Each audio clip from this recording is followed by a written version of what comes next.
Well, welcome. If it is that you've joined me today, then that must mean one of two things. I'm going to go with that it's Wednesday and it's Pacific Daylight Time, and you're tuning in to Naked with Dr. Money. And so, welcome. I'm happy that you've joined me again today as we continue this conversation around mindset, motivations, and manifestations. And so many of you know I'm Dr. Stephanie Ardrey. I'm the CEO of ZenoVerse Wellness Group, which includes brands such as 420 Wellness Jamaica, 420 Wellness London, 420 Wellness South Africa, and many other countries in the pipeline. So hopefully you'll be registering and coming to spend some time with us at one of our wellness resorts around the world. But today, I am going to have a conversation with a guest who I'll tell you a little bit about shortly. But it's usually this kind of framework around mindset, because what I noticed over the journey of building organizations, of being part of organizations, is that however you approach whatever it is you're doing requires you to have a certain mindset. You bring in a certain mindset into the environments, but you also have a certain mindset that you maintain whether you're in a particular environment or not, meaning how you go about doing the things that you do, how it is you determine which things to do, all of those things, right? So today we're really addressing a number of needs because, again, mindset is that emotional piece. So I am going to tell you a little bit about my guest because I think we're going to have a fascinating conversation. So, in case you haven't had an opportunity to read one of his many collection of books, I would urge you to go out and look up Chef Keidi.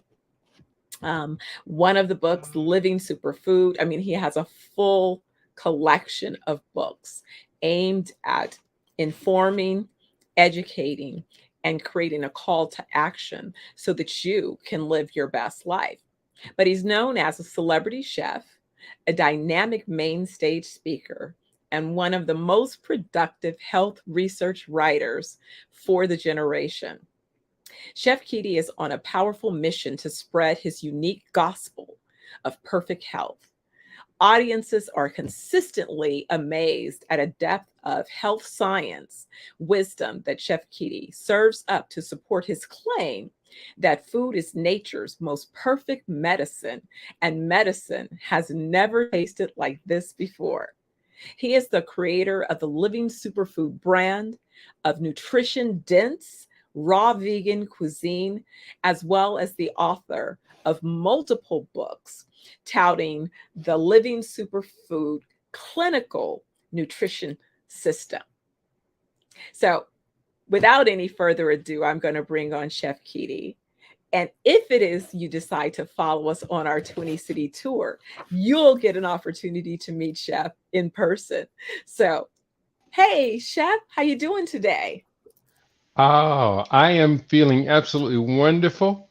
And what a joy it is to be here today, naked with Dr. Money. I'm excited. Hey, could I ask you to see if you can increase your audio just a little bit? I can hear you really low.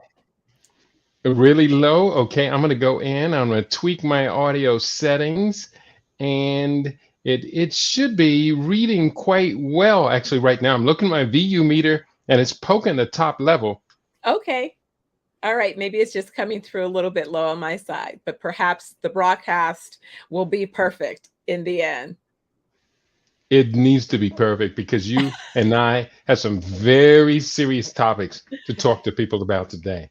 Absolutely, absolutely. And as I was sharing in the intro, is I use this space because a lot of times people have said to me, "Oh, Stephanie, you're such a high achiever. You know, you can do everything. So we could never do what you're doing." And so, really, when Doc and I intersected and began to merge our business plans to bring the wellness resorts, and all of this holistic care together, and recognize that we could launch immediately as a global organization rather than just this, being a domestically based organization, it became clear that by starting to incorporate some of the inputs of his guidance, and then also, when you and I came across one, there was like, wow, there's a lot of synergy. We're talking about the same things, attending your dinners. And it was like I was in this process of transforming my body and my mind and my soul back to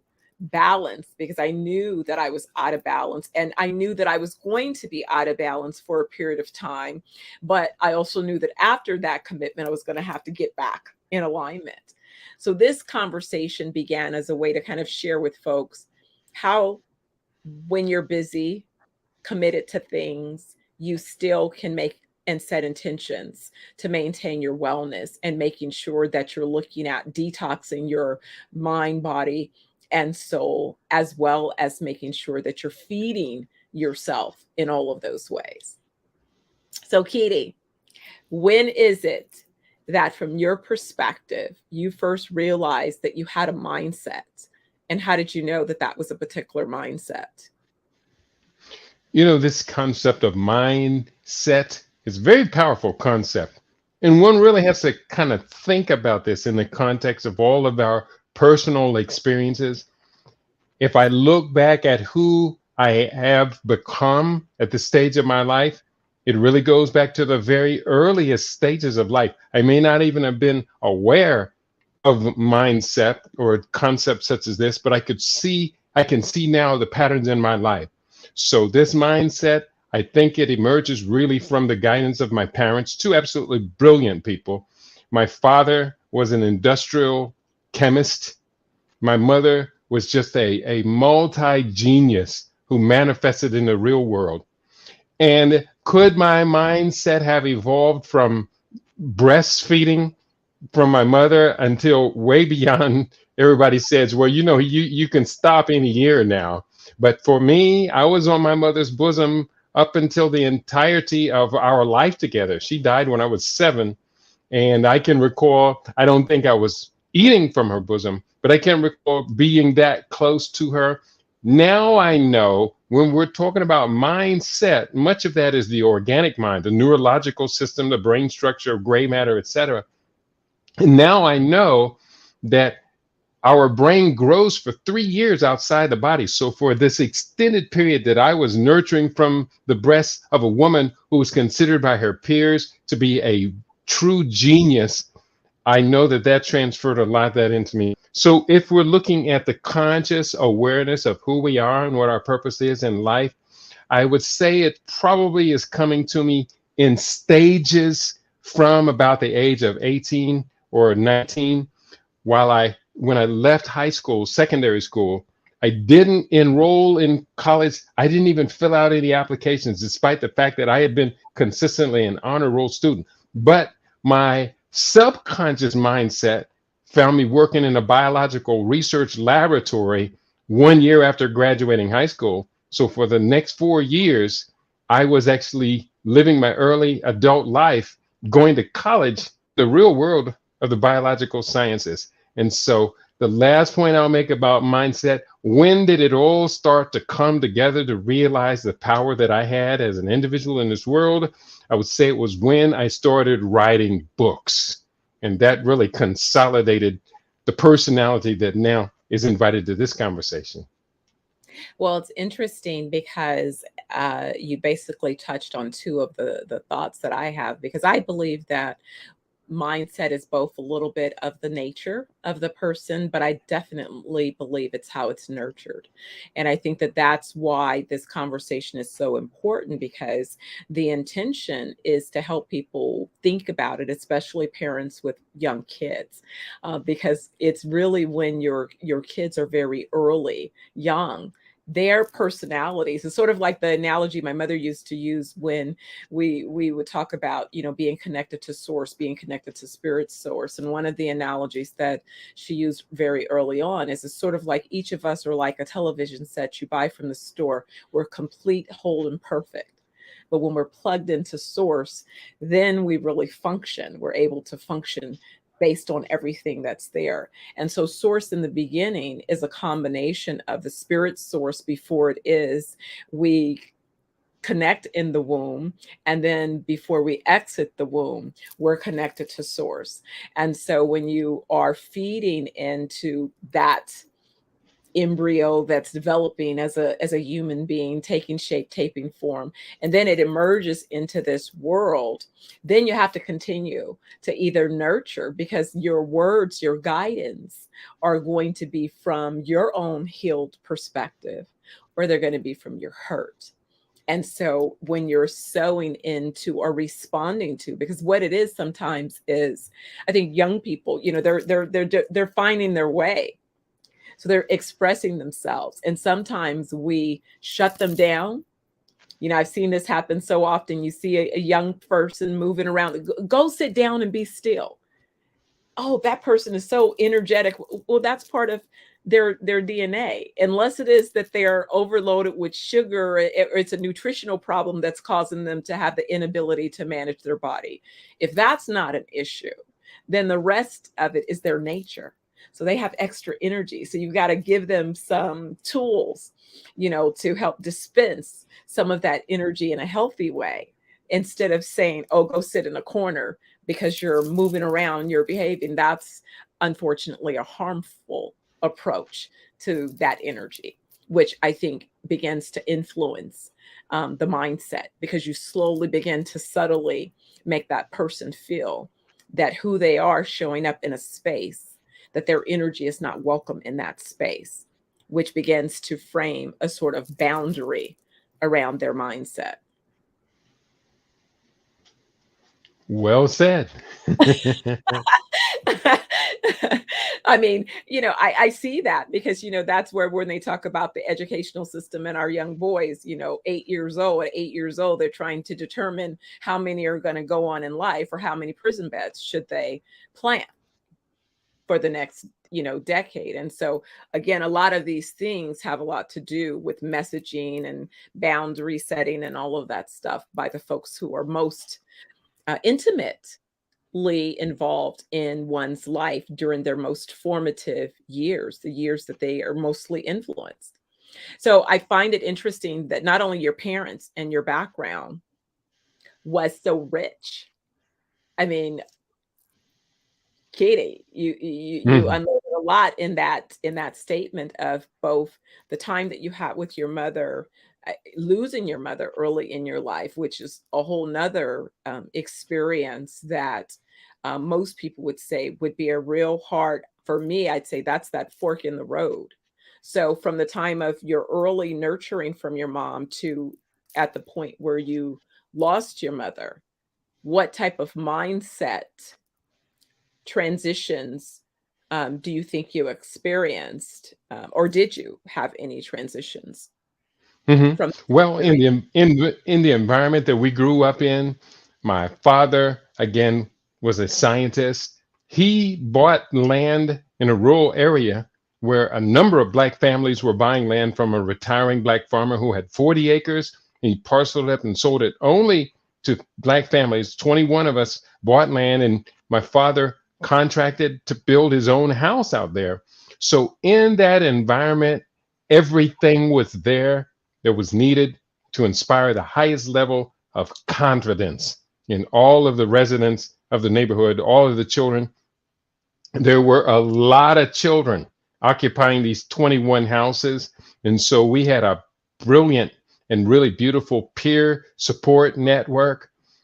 All of the families were kind and generous, and we all looked out for each other. This was the kind of neighborhood where you didn't lock your house and you left your keys in your car ignition overnight. And so there was a lot of trust, confidence, nurturing, support. And we also, nearly every family out there had their own garden, and ours was one of the larger gardens. And so uh, we planted surplus food, which we sold to the local market.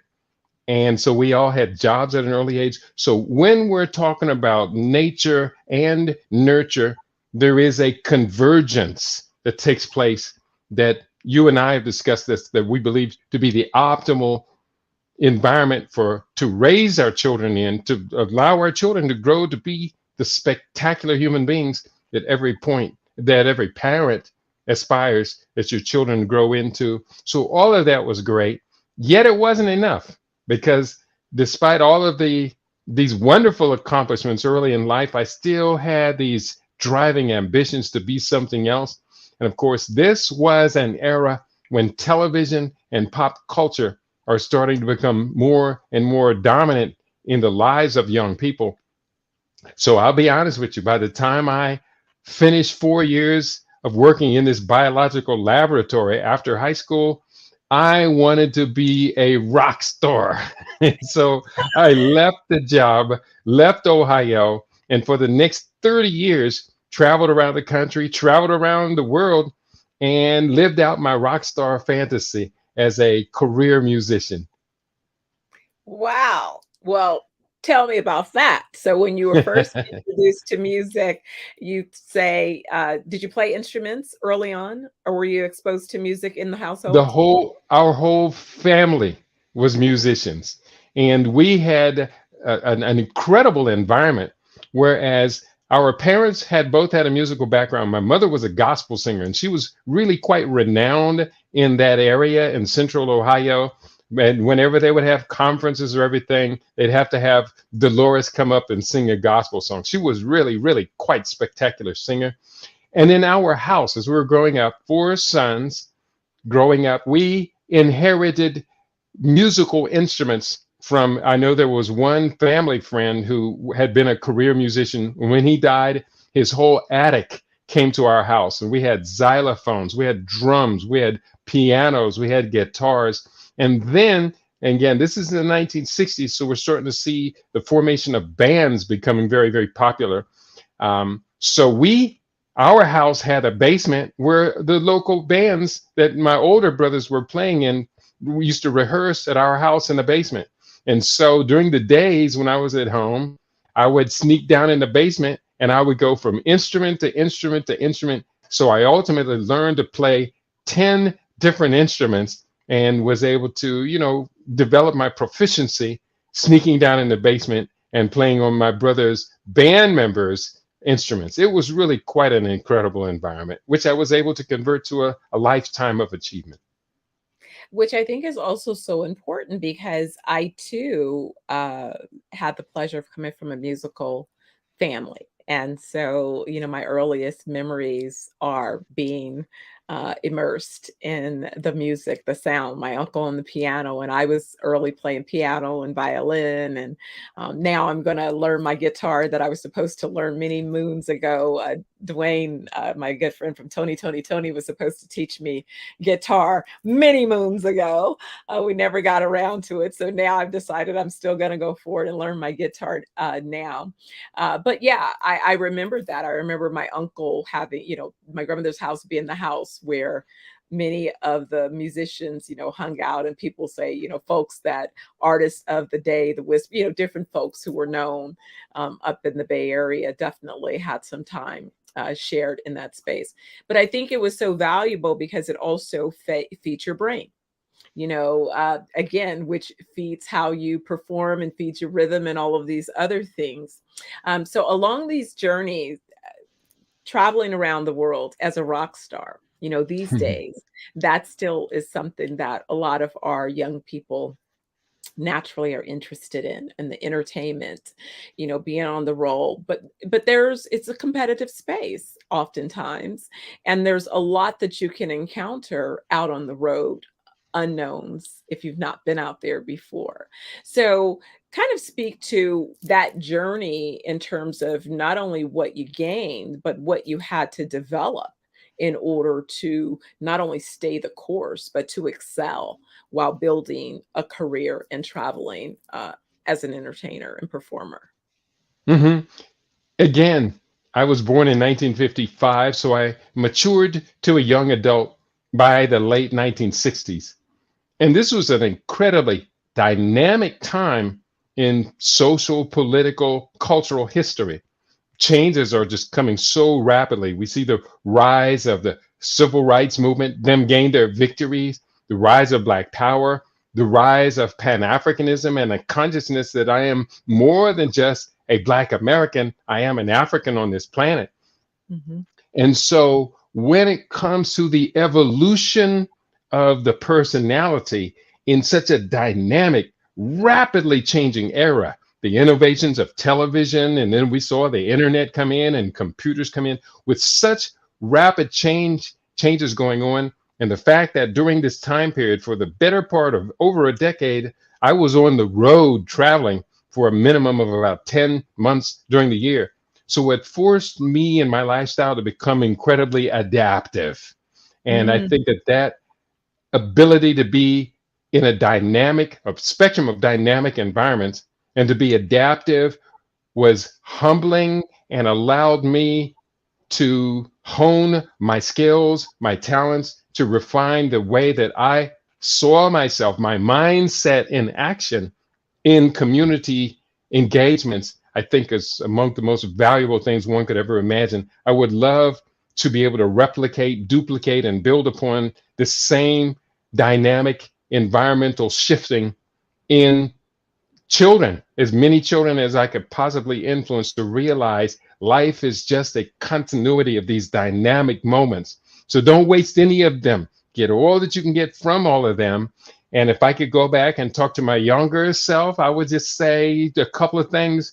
I did a good job of not spending my money on pointless consumerism and other diversions, alcohol and drugs and things. I did a really good job of concentrating my money into what I perceive to be long-term investments. But I would say to myself, realizing that life is such an incredible spectrum of dynamisms, dynamic moments, enjoy them all, and write down as much as you possibly can. And I've not done too bad at that.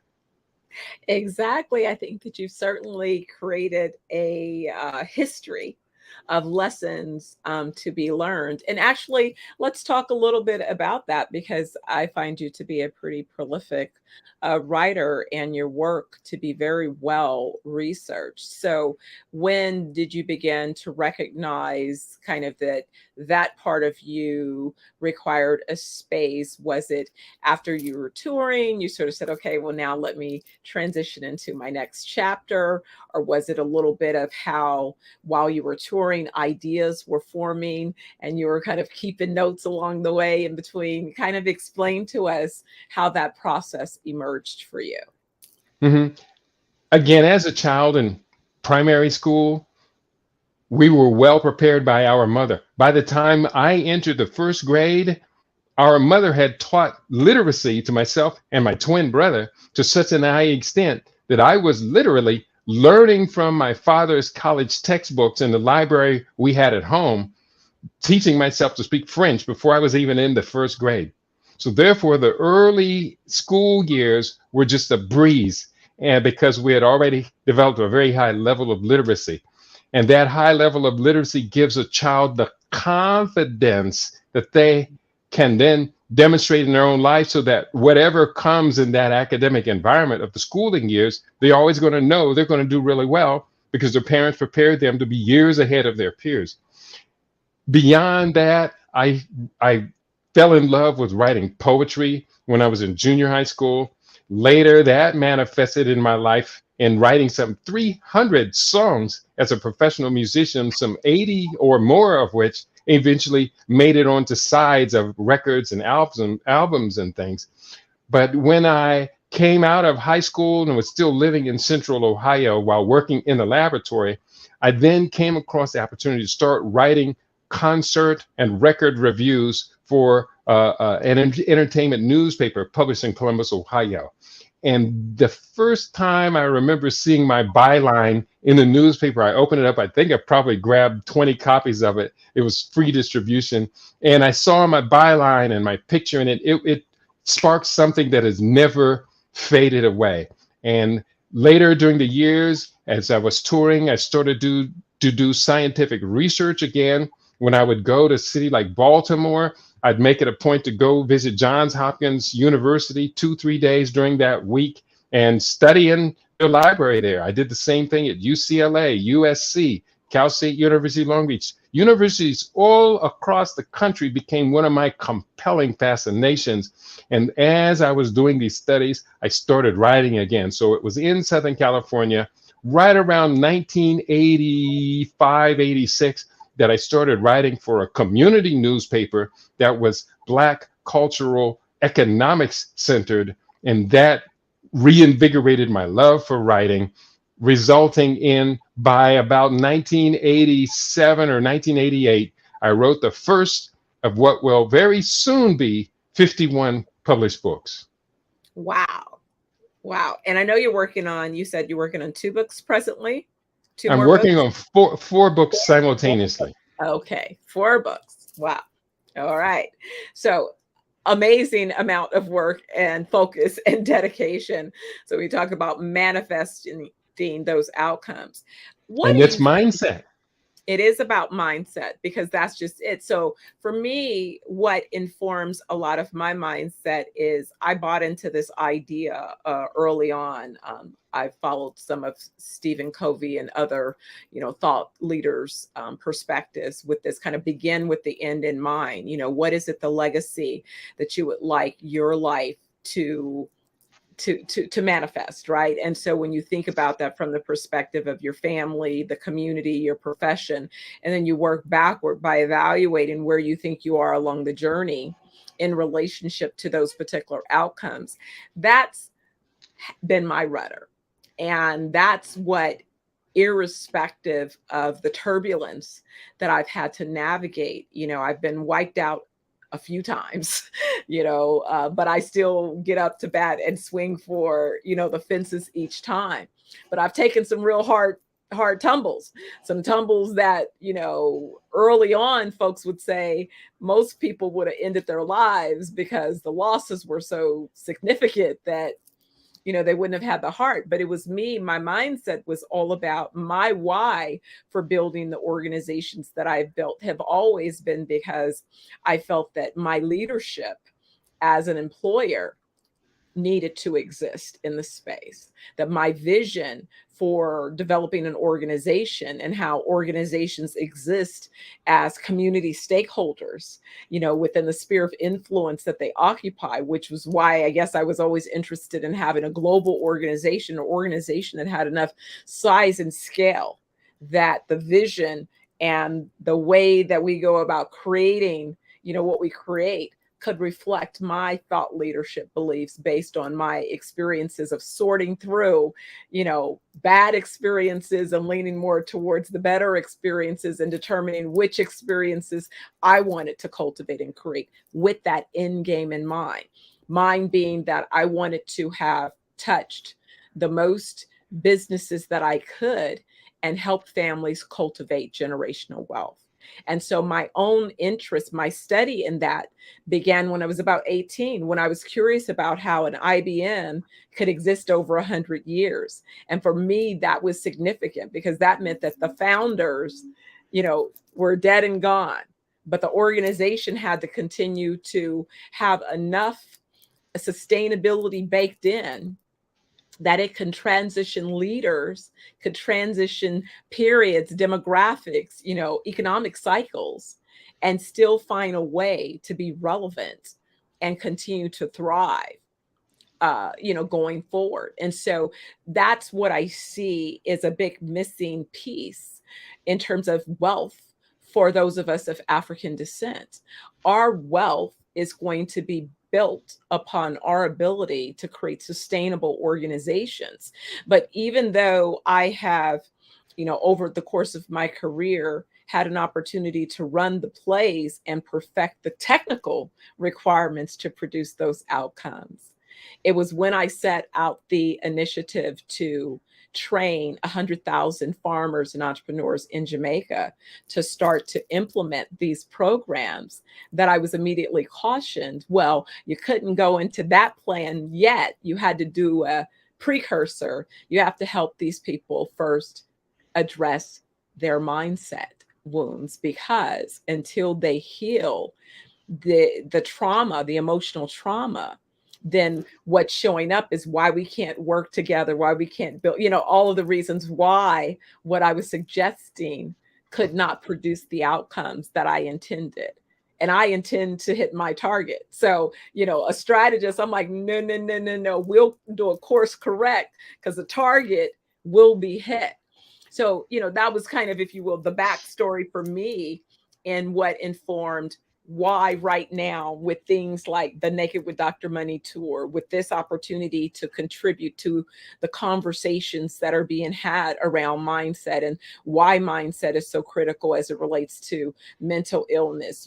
We talk about your food science and nutrition, why we have to detox, all of these different things. So, kind of in that bucket. All right, what is it that you're seeing? You have a lot of conversations and content where you're engaged with communities, not only locally, nationally, but internationally. And it seems that my observation is that in these conversations, you're looking to replicate some of the experiences around community economics, community building, community wellness, understanding that the health, the nutrition is a foundation upon which we need to build it all upon. So why don't you speak to a little bit of your thoughts around, those particular perspectives? When we talk about mindset, that to me implies a mental foundation. And so, therefore, in my life and in my philosophies about moving forward, these foundations become very, very important. I am notorious for formulas. I love formulas. In almost every book that I write, I try and come up with a profound formula that people can utilize to get themselves moving forward, such as one of the most fundamental formulas: food is nature's most perfect medicine. And of course, all of the things that would follow that. Well, Hippocrates said, let your food be your medicine. To that, I add, as a gourmet chef, medicine has never tasted like this before. So we're putting together these fundamentals, these foundations. Another couple of foundations, and as you were speaking, these foundations kept coming to me. And I try and do my best to word them as brief as possible so that people don't have to work too hard to understand what it is I'm trying to convey.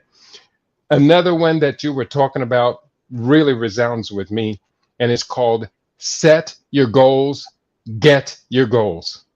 It's a three-part formula. Number one, be very clear about what is the destination. Number two, be very clear, I'm going to reach that destination. But number three, what's implied there is now I'm committed to the actions necessary to complete this journey of set your goals and get your goals. Another one that comes readily to mind is this, a very strong foundation in my life. The future belongs to those best prepared to create that future today. And with the upcoming wellness tour, is definitely we're going to be working alongside people, closely with people, talking about what kind of a future do we imagine giving as a gift to our children, to our grandchildren, and future generations. Are we prepared? Have we prepared ourselves to create that future today, to lay down the foundation? And last point is, when we see opportunity, and opportunity is ubiquitous. It's everywhere. It's all around us. A general rule is get in early, get in deep. So those are just some of the numerous formulas and foundations that I have latched upon that guide me, keep me moving forward, and keep me as productive as I possibly can imagine myself. Well, I appreciate the way because you're right. People, when they hear a message, they need some action items, and they need to be simplified. And so I love that. I think that that's very important.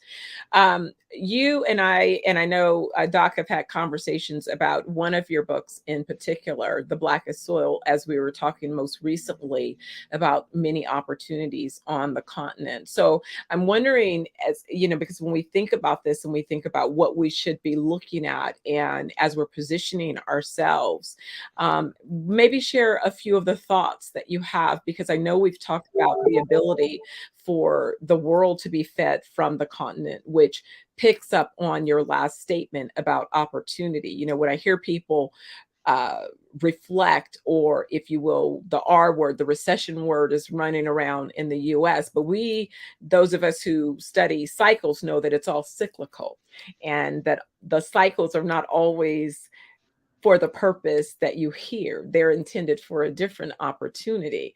So we can't get caught up in just those narratives. What else is happening at this? And so what else is happening is that the continent is rich with overflowing opportunity.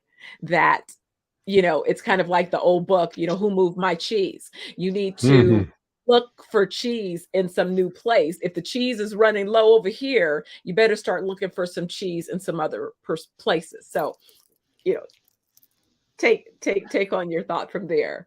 Well, you mentioned a book that I am always willing to talk about. I think it's an incredibly exciting book, and others seem to be agreeing with it. The book is called The Blackest Soil: Africa Can Feed the World.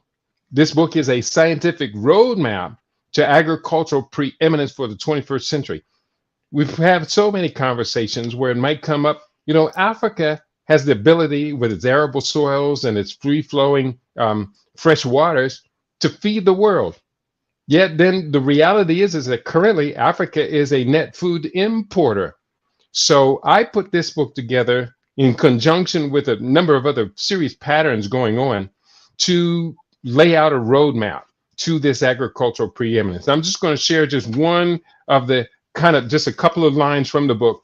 With optimally transformed policies, Africa's 2.160 billion acres of arable land can supply daily 2,200 calories to as many as 12.9 billion people. That's just simple formula, calculation, mathematics, feeding 12 people per acre, or actually feeding 6 people per acre, 12.9 billion people. Africa can feed the world.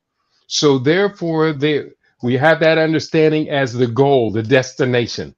We understand where we are right now with Africa's current about $500 billion annually in food production needs to grow to well over $1 trillion annually production in this field to be able to match its potential. Ultimately, the potential of African agriculture before the year 2050 is, I believe, anywhere between 4.1 and 4.3 trillion dollars. At that particular point, Africa should have taken over the place as the number one food producer and exporter in the world. And the other beautiful added bonus, Dr. Stephanie, is that because African farmers have been deprived the luxury of expensive chemical pesticides and chemical fertilizers and insecticides, Africa's soils are largely pristine, and so therefore, Africa can not only dominate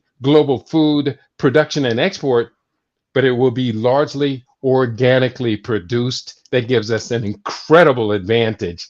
Africans, it's time that we stand up and we take charge of our own destiny and our own potential to give the world a whole new option in eating clean for the centuries ahead. And I think that that's so important because I think that, when people say, even in my early conversation, like, who knew you'd be in farming? And it's like, well, there's a point when you get real clear about your food supply, you may want to be, and when you That's think right. about, the supply chain and the value chain, you don't have to be the one out tilling the land if that's not your particular area of expertise. You can participate somewhere within the supply chain to help That's make right. these things happen. And so, as a businesswoman, what I know that I know how to do is organize business, labor, materials, capital, right? And create infrastructure that can then be capitalized and that can be structured in such a way that is sustainable and is scalable. So, taking into consideration what it is that I know how to do, that I've done well, I've run this play over and over again, it's easy for me to know what my lane is, right? I got it. I got my lane. But within that, let's kind of connect with everyone else and bring that awareness forward. So I'm really excited because what I see is I'm seeing through the same lens that you're seeing, is I see opportunity, and I see more opportunity than there are even people, signing up to participate in those opportunities. And so it's kind of that paradigm shift and the mindset of recognizing, why are we all running over here, 100,000 of us trying to go after 5 opportunities when there's 100,000 opportunities and there's not even 5 people going after those. It's like, right. Right. I'm just saying, think about it. That's really what it's all about, is understanding, where is there an opportunity? Where is there a need? What problem is it that you can solve? Where is there more demand than there is sufficient supply? That's where you go and find a business opportunity.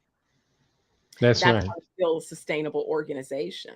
And so what we're doing in our efforts to not only, I see, my lens is, it's not about just doing those things, which it is that we are, but it's also communicating the process of doing those things so that people are enrolled along the journey. Because I notice, particularly on my development hat, development is such a long lead item that a lot of times, if people are not in the boardroom when you're doing all the planning and pre-development and design, that 3 to 5 year lead time, somebody on the outside is not aware. They don't understand, the zoning, entitlements, legality, structure, capital formation, and all of those things. When they see a development project, is finally when, we start doing site work, when we start putting up a fence and we began to get the soil prepped and doing soils reports and determining, underground infrastructure that needs to be created. Then suddenly people are like, oh, you got a developer. I said, no, we've been working on this project for 5-10 years before we got to this point. So I think that, in planting these seeds and creating the awareness that these types of conversations are to say, hey guys, this is happening now. Get your mindset, heal yourself, heal your body, mind, body, and soul, because that way you're going to be your best you, able to explore opportunities, to think about what exists for your family to partake in, right? But more importantly, we've got to get our bodies healthy. Because I Mm. could say, speaking from the perspective of being American, and the American, food supply and diet is one that can contribute to, as we see, to a disproportionate amount of unhealthy behavior and outcomes. And I think that what we can attest to, those of us who are in the know, who see it, is that these are lifestyle decisions. And so it's Hmm. mindset that allows you to make decisions to want your body to be in a different condition. Like, you decide that you don't want to continue down the path of sick care, that you don't accept the narrative that, oh, I retire at 65 and by 75 I'm dead, or I'm on 100 prescriptions. Like, who said? It's very sad. It's very tragic. And as you stated, and people have to take this to heart, these are lifestyle, the accumulation of lifestyle choices, many, many choices. We make 100, maybe 1,000 decisions a day that ultimately bear upon our status of wellness and our healthcare status for the decades of our life. And it's time that we stop wasting. Yeah. Being sick is a waste of energy. It's a waste of money. It's a waste of time. It is a waste of a self-confidence, a mindset. It's a waste of our mindset if we accept the fact that we're going to be living such large sections or proportions of our lives being sick. You'll hear a phrase such as, I'm sick and tired of being sick and tired. Well, you need to be tired of being sick and tired of being sick and tired. And Yeah. so ultimately, the only way you're going to extract yourself from that equation is invest the time, invest the money, invest the energy, invest the focus in the wellness pathway. And then you no longer have to make that claim, I'm sick and tired of being sick and tired. People, we can do this. We can do better than that. And I'm going to repeat myself. The future belongs to those best prepared to create that future today. Absolutely. And kind of along those lines, Keidi, I know that one of the things that you often share is your commitment to just your personal wellness. You have several push-up records that people are actively watching, and some in awe, some in a little bit. You got a little fire going under some folks we know in common. Not gonna say no names, but Yeah, it's a family affair. but here's Wellness rituals, wellness practices, wellness exercises, we can approach them begrudgingly, or we can approach them, here's a chance to dance with my own body, my own character. Let's get this party started. absolutely. And to me, that's it because, I have a client that I'm working with. She's in the process of opening up a memory care facility. And I said, not to steal from another organization that considers itself the happiest place, on the world. But the idea to Mhm. me is any place that I'm spending my time from now to however many days, hours, minutes I have remaining, every day I'm expecting to be in the happiest place. You know what I'm That's saying? So right. we have to think of how do you bring that, and you bring that in a combination of ways. You physically have to move your body and be engaged. I love to dance. I love music. So, I plan to be dancing all the way till I can't dance no more. Right. I plan to be moving and engaged, and I hope to be laughing and, sharing good times, exchanging high vibration energy because I know that that's what makes me feel my best. I love it when I'm bouncing off the ceilings. And so I think it's fabulous that, not only are you who you say you are, but you demonstrate that by your actions, because that to me is what I say how I evaluate the truest of what a teacher really is. A teacher spends time learning and teaching, and teaching not only through their articulation, but really through their demonstration. Because I think Mhm. that people can model what they see. So you hear what I say, but you watch what I do. And if it is that I'm doing what I'm saying that I'm committed to, then I begin to leave, if you will, breadcrumbs on how you too can follow along that path. And I know that that's what I think of when I think of you.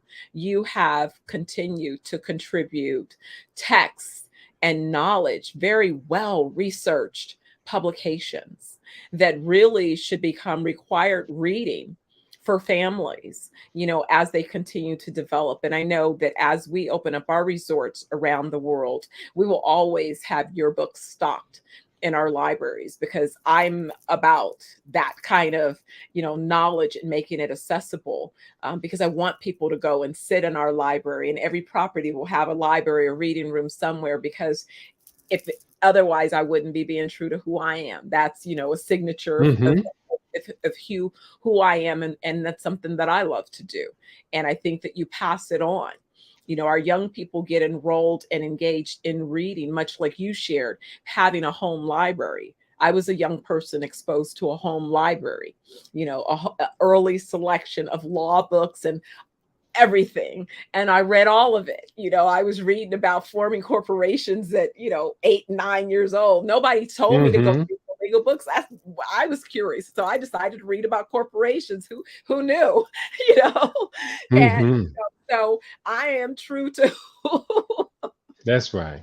I am true to, and that's where we talk about that nature, right? But I was nurtured to believe that it was okay to have those interests. There's like, it's a little weird, but okay, that's who Mhm. she is. So with that, before we go, Keidi, just any last thoughts that you may want to share as nuggets, going forward. Obviously, you and I will continue to have conversations. We're going to be able to bring our conversations live through our tour. But tell me, what are some thoughts that may have emerged, and some last comments that might be meaningful? First, I want to build upon the very point that you were making, the value of literacy in raising a citizen up to their greatest potential, raises us up to be the greatest contributors to our family And I still do believe, and I know you do, believe in the family as the most fundamental, basic unit of living, that we love and we live inside of extended family units. That's all very important. But literacy is much, much too precious for us to default and allow it to be displaced by electronic media, social media, and all of these distractions that have raised up in our generation. Further, I'm just going to encourage everybody out there to look deep inside. Do it today. Do it soon. Get in early, get in deep. Or get into yourself. Get into your drives, your motivations, your ambitions. What particular skills set and resources did the Creator embed within your mind, your body, your spirit, your soul, and then bring you to this world, let you loose on this world, and instruct you to do great things in the limited amount of time that we have available? Life is dynamic. Life is beautiful. Life is loving. Life is giving. Life is so great that we even aspire for longevity so that we can have more life to do more great work. And if anybody wants to know more about what I do, I encourage you to look for my books on my personal website, Keidi, Keidi.biz. Amazon is very fortunate. I think they have 43, 44 of my books up now, and I'm going to be sending them 2 more books within the next 7 days. So we're here. We are bold, we are brilliant, we're foresightful, but we need a lot more support from the community to which we've committed ourselves. That's a good message for today, I hope. Oh, that's a brilliant message for today. And it definitely leads into how we hope to connect with people as we go around the country and the world, as well. So certainly looking forward to connecting and being able to give people tools. But you're right. You have to be interested in those tools. We can't just bring you solutions if you're not interested in receiving those solutions. So absolutely, it requires a two-way relationship. And we want to develop that relationship with you for your wellness and your wealth. Awesome. Absolutely. It's a great Absolutely. message. Well, Keidi, thank you again. I'm so excited that we had this opportunity for this conversation. I've been eager to get a chance with you. So thank you again for your time today. And I look forward to our next conversation. It's been a great conversation, Dr. Stephanie. I look forward to the next time I get a chance to get naked with Dr. Money. Peace and Fantastic. prosperity. All right. Take care. Well, guys, I want to thank you again for tuning in for this episode of Naked with Dr. Money with my guest, Chef Keidi. I hope you enjoyed our conversation and maybe we planted a few seeds, gave you a few nuggets for consideration. And guess what? If it's Wednesday, Pacific Daylight Time, tune in to Naked with Dr. Money, and I will see you again soon. Be well.